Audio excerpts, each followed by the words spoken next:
Hello guys, ayan na naman po yung pagkain natin ngayon.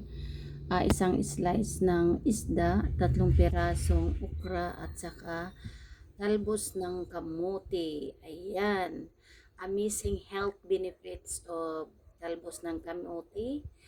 This is the luli talbos ng kamote or sweet potato leaves is a kind of plant scientifically called Ipomenia batata. So that we always see growing in vacant lots and on the road side anywhere we go in the road, right?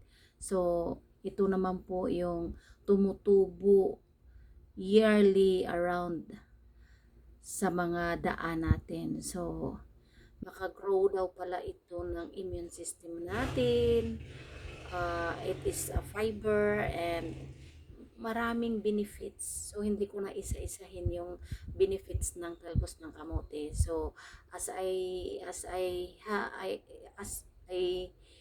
had a research about the kamote top, so there is 7 main benefits of kamote top. So ayan, masarap-sarap pala ng kamote top. So ini-ignore natin. So maganda ang kamote tops to boost our immune system pala.